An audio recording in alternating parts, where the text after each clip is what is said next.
ओम शांति। 23 दिसंबर। साकार मुरली। मीठे बच्चे, यह पतित दुनिया एक पुराना गांव है। यहाँ तुम्हारे रहने लायक नहीं। तुम्हें अब नई पावन दुनिया में चलना है। प्रश्न: बाप अपने बच्चों को उन्नति की कौन सी एक युक्ति बताते हैं? उत्तर: बच्चे, तुम आज्ञाकारी बन बाप दादा की मत पर चलते रहो। बाप दादा दोनों इकट्ठे हैं, इसलिए अगर इनके कहने से कुछ नुकसान भी हुआ तो भी रिस्पॉन्सिबल बाप है, सब ठीक कर देगा। तुम अपनी मत नहीं चलाओ, शिव बाबा की मत समझकर चलते रहो तो बहुत उन्नति होगी। ओम शांति। पहली मुख्य बात, रूहानी बच्चों को रूहानी बाप समझाते हैं कि अपने को आत्मा निश्चय कर बैठो और बाप को याद करो तो तुम्हारे सब दुख दूर हो जाएंगे। वो लोग आशीर्वाद करते हैं ना, यह बाप भी कहते हैं, बच्चों तुम्हारे सब दुख दूर हो जाएंगे।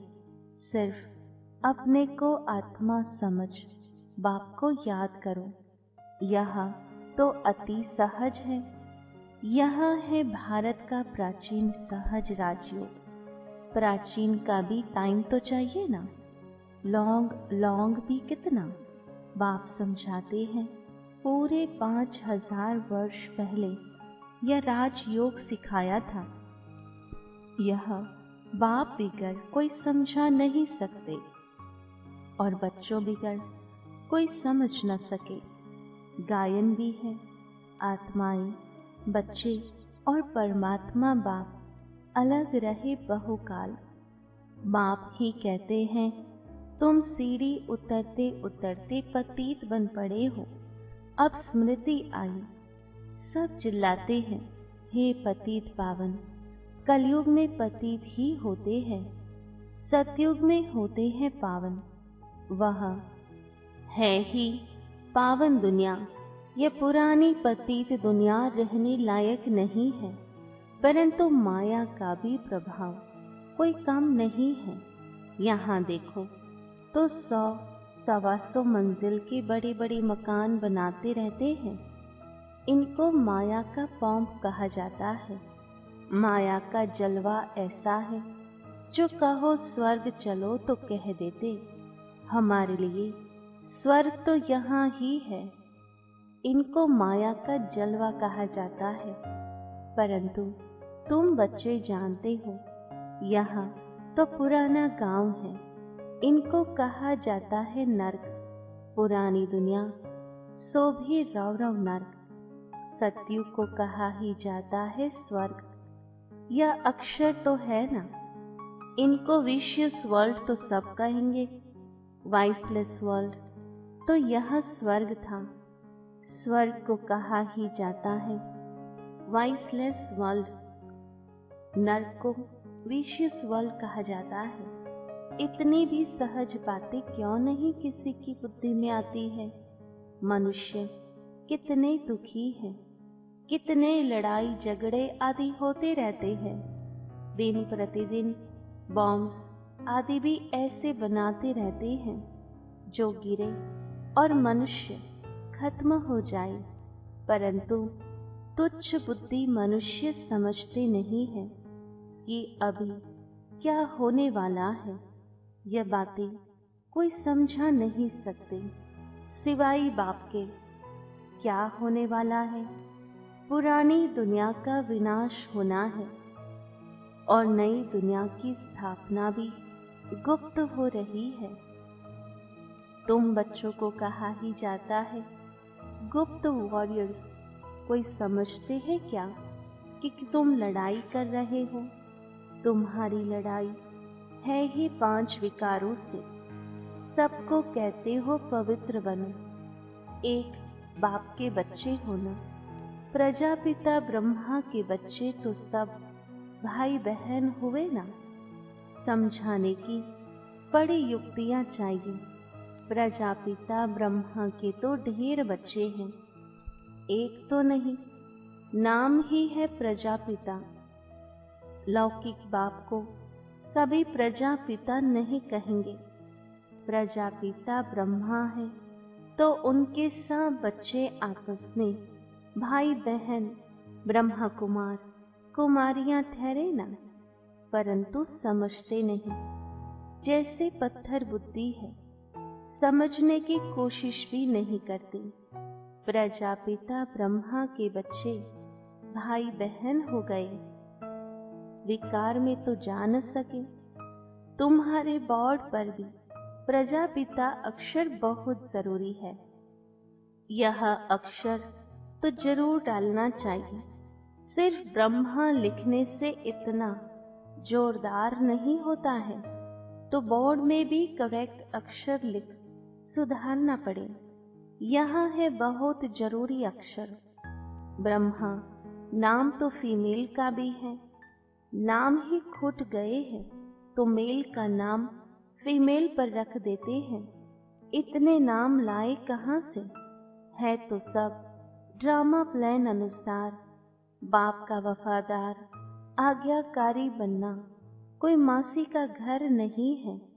बाप और दादा दोनों इकट्ठे हैं ना, समझ नहीं सकते यह कौन है।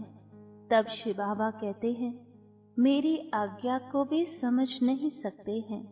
उल्टा कहे या सुलटा, तुम समझो शिव बाबा कहते हैं तो रिस्पॉन्सिबल वह हो जाएगा। इनके कहने से कुछ नुकसान हुआ तो भी रिस्पॉन्सिबल वह होने से वह सब ठीक कर देगा। शिव बाबा का ही समझते रहो तो तुम्हारी उन्नति बहुत होगी, परंतु मुश्किल समझते हैं। कोई फिर अपनी मत पर चलते रहते हैं। बाप कितना दूर से आते हैं तुम बच्चों को डायरेक्शन देने, समझाने, और कोई पास तो यह स्पिरिचुअल नॉलेज है नहीं। सारा दिन यह चिंतन चलना चाहिए, क्या लिखे जो मनुष्य समझे। ऐसे ऐसे सीधे अक्षर लिखने चाहिए जो मनुष्यों की दृष्टि पड़े। तुम ऐसा समझाओ जो कोई प्रश्न पूछने की दरकार ही न पड़े। बोलो, बाप कहते हैं अपने को आत्मा समझ, मुझे याद करो तो सब दुख दूर हो जाएंगे। जो अच्छी रीति याद में रहेंगे वही उच्च पद पाएंगे। यह तो सेकंड की बात है। मनुष्य क्या क्या पूछते रहते हैं, तुम कुछ भी नहीं बताओ। बोलो, जास्ती पूछो मत, पहले एक बात निश्चय करो। प्रश्नों के जास्ती जंगल में पड़ जाएंगे तो फिर निकलने का रास्ता मिलेगा नहीं। जैसे फागी में मनुष्य मूंझ जाते हैं तो फिर निकल नहीं सकते हैं, यह भी ऐसे है। मनुष्य कहाँ से कहाँ माया तरफ निकल जाते हैं। इसलिए पहले सबको एक ही बात बताओ, तुम तो आत्मा हो अविनाशी, बाप भी अविनाशी है, पतित पावन है। तुम हो पतित। अब या तो घर जाना है या नई दुनिया में। पुरानी दुनिया में पिछाड़ी तक आते रहते हैं। जो पूरा पढ़ेंगे नहीं वह तो जरूर पीछे आएंगे। कितना हिसाब है, और फिर पढ़ाई से भी समझा जाता है। पहले कौन जाएगा? स्कूल में भी निशानी दिखाते हैं ना, दौड़ी पहन हाथ लगाकर आओ, पहले नंबर वाले को इनाम मिलता है। यह है बेहद की बात, बेहद का इनाम मिलता है। बाप कहते हैं याद की यात्रा पर रहो, देवी गुण धारण करने हैं, सर्व गुण संपन्न यहाँ बनना है। इसलिए बाबा कहते हैं चार्ट रखो, याद की यात्रा का भी चार्ट रखो तो पता पड़ेगा कि हम फायदे में हैं या घाटे में। परंतु बच्चे रखते नहीं हैं। बाबा कहते हैं, लेकिन बच्चे करते नहीं, बहुत थोड़े करते हैं, इसलिए माला भी कितनी थोड़ों की ही है। 8 बड़े स्कॉलरशिप लेंगे, फिर 108 प्लस में रहते हैं ना। प्लस में कौन जाएंगे? बादशाह और रानी। बहुत जरा सा फर्क रहता है। तो बाप कहते हैं, पहले अपने को आत्मा समझो और बाप को याद करो। यही है याद की यात्रा। बस यही बाप का मैसेज देना है। टिक टिक करने की दरकार नहीं। मन मना भाव दे के सब संबंध छोड़, पुरानी दुनिया में सबका बुद्धि से त्याग करना है, क्योंकि अब वापस जाना है, अशरीरी बनना है। यहाँ बाबा याद दिलाते हैं, फिर सारे दिन में बिल्कुल याद भी नहीं करते, श्रीमत पर नहीं चलते हैं, बुद्धि में बैठता नहीं है। बाप कहते हैं, नई दुनिया में जाना है तो तमो प्रधान से सतो प्रधान बनना है। बाबा ने हमको राज्य भाग्य दिया, हमने फिर ऐसे गवाया। 84 जन्म लिए, लाखों वर्ष की बात नहीं। बहुत बच्चे अल्फ को न जानने कारण फिर बहुत प्रश्न पूछते रहते हैं। बाप कहते हैं, पहले माम एकम याद करो तो पाप कट जाए, और देवी गुण धारण करो तो देवता बन जाएंगे। और कुछ पूछने की दरकार नहीं। अल्फ न समझ बेद देख कि टिक टिक करते से खुद भी मूंझ जाते हैं, फिर तंग हो पड़ते हैं। बाप कहते हैं, पहले अल्फ को जानने से सब कुछ जान जाएंगे। मेरे द्वारा मेरे को जानने से तुम सब कुछ जान जाएंगे, बाकी जानने का कुछ रहेगा नहीं। इसलिए 7 रोज रखे जाते हैं। 7 रोज में बहुत समझ सकते हैं, परंतु नंबरवार समझने वाले होते हैं। कोई तो कुछ भी समझते नहीं, वह क्या राजा रानी बनेंगे? एक के ऊपर राजाई करेंगे क्या? हर एक को अपनी प्रजा बनानी है। टाइम बहुत वेस्ट करते हैं। बाप तो कहते हैं बेचारे हैं। बल कितने भी बड़े बड़े मर्तबे वाले हैं, परंतु बाप जानते हैं यह तो सब कुछ मिट्टी में मिल जाना है। बाकी थोड़ा समय है। विनाश काले विपरीत बुद्धि वालों का तो विनाश होना है। हम आत्माओं की प्रीत बुद्धि कितनी है वह तो समझ सकते हैं। कोई कहते हैं 1-2 घंटे याद रहती है। क्या लौकिक बाप से तुम 1-2 घंटा प्रीत रखते हो? सारा दिन बाबा बाबा करते रहते हो। यहाँ भल बाबा बाबा कहते हैं, परंतु हड्डी प्रीत थोड़े है। बार बार कहते हैं, शिव बाबा को याद करते रहो। सच सच याद करना है, चालाकी चल न सके। बहुत है जो कहते हैं हम तो शिव बाबा को बहुत याद करते हैं, फिर वह तो उड़ने लग पड़े। बाबा बस हम तो जाते हैं सर्विस पर बहुतों का कल्याण करने। जितना बहुतों को पैगाम देंगे उतना याद में रहेंगे। बहुत बच्चियां कहती है बंधन है। अरे बंधन तो सारी दुनिया को है। बंधन को युक्ति से काटना है। युक्तियां बहुत हैं, समझो कल मर पड़ते हैं, फिर बच्चे कौन संभालेंगे? जरूर कोई ना कोई संभालने वाले निकल पड़ेंगे। अज्ञान काल में तो दूसरी शादी कर लेते हैं। इस समय तो शादी भी मुसीबत है। किसको थोड़ा पैसा देकर बोलो बच्चों को संभालो। तुम्हारा यह मर्जीवा जन्म है ना, जीते जी मर गए, फिर पीछे कौन संभालेगा? तो जरूर नर्स रखनी पड़े। पैसे से क्या नहीं हो सकता है। बंधन मुक्त जरूर बनना है। सर्विस के शौक वाले आपे ही भागेंगे, दुनिया से मर गए ना। यहाँ तो बाप कहते हैं मित्र संबंधियों आदि का भी उद्धार करो। सबको पैगाम देना है मन मना भाव का, तो तमो प्रधान से सतो प्रधान बन जाए। यह बाप ही कहते हैं और तो ऊपर से आते हैं। उनकी प्रजा भी उनके पिछाड़ी आती रहेगी। जैसे क्राइस्ट सबको नीचे ले आते हैं, नीचे पाठ बजाते बजाते जब अशांत होते हैं तो कहते हैं हमको शांति चाहिए। बैठे तो थे ना शांति में, फिर प्रिसेप्टर पिछाड़ी आना पड़ता है। फिर कहते हैं हे पतित पावन आओ, कैसा खेल बना हुआ है। वहां अंत में आकर लक्ष्य लेंगे।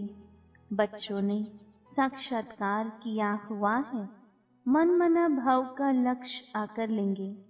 अभी तुम बेगर टू प्रिंस बनते हो।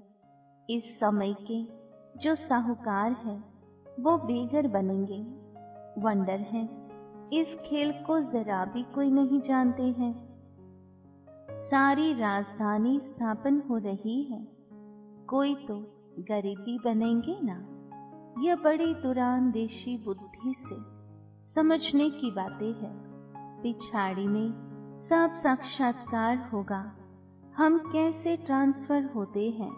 तुम पढ़ते हो नई दुनिया के लिए, अभी हो संगम पर, पढ़कर पास करेंगे तो देवी कुल में जाएंगे। अभी ब्राह्मण कुल में है।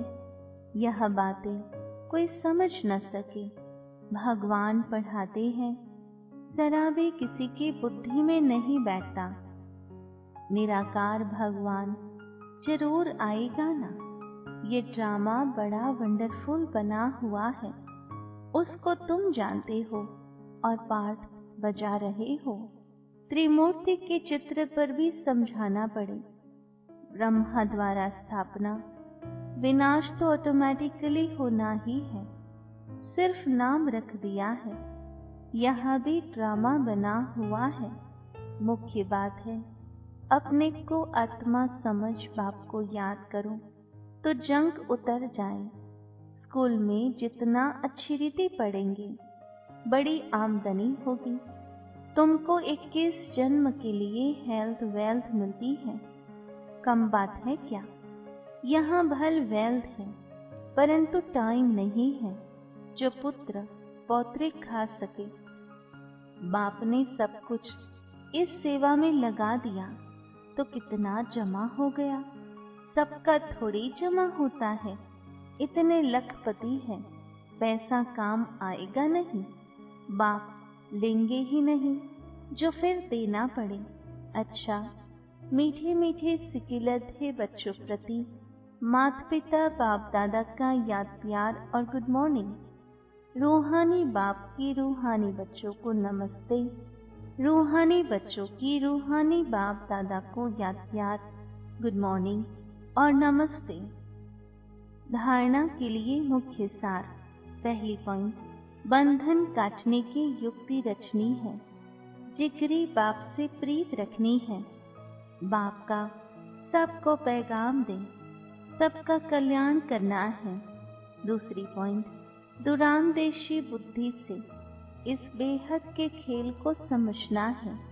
बेगर टू प्रिंस बनने की पढ़ाई पर पूरा ध्यान देना है। याद का सच्चा सच्चा चार्ट रखना है। वरदान, सत्यता के आधार पर एक बाप को प्रत्यक्ष करने वाले निर्भय अथॉरिटी स्वरूप भव। विस्तार है, सत्यता ही प्रत्यक्षता का आधार है। बाप को प्रत्यक्ष करने के लिए निर्भय और अथॉरिटी स्वरूप बनकर बोलो, संकोच से नहीं। जब अनेक मत वाले सिर्फ एक बात को मान लेंगे कि हम सबका बाप एक है और वही अब कार्य कर रहे हैं, हम सब एक की संतान एक है और यह एक ही यथार्थ है, तो विजयी का झंडा लहर जाएगा। इसी संकल्प से मुक्ति धाम जाएंगे और फिर जब अपना अपना पार्ट बजाने आएंगे तो पहले यही संस्कार इमर्ज होंगे कि गॉड इज वन। यही गोल्डन एज की स्मृति है। स्लोगन: सहन करना ही स्वयं के शक्ति रूप को प्रत्यक्ष करना है। ओम शांति।